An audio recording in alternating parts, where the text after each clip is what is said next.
guys, welcome back to my channel. இன்னைக்கு நம்ம என்ன வீடியோ பார்க்க போறோம் அப்படினு பாத்தீங்கன்னா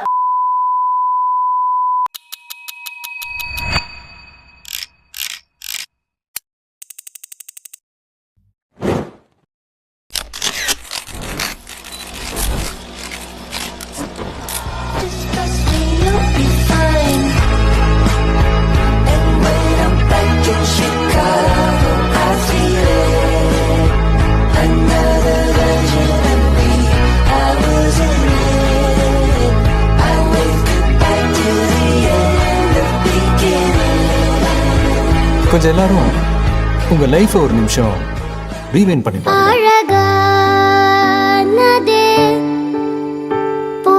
பூம்பாதையில் நம் பயணம் விழியோரம் விதை பூக்கும் அழகான தருணமே அன்பே சொல்லும்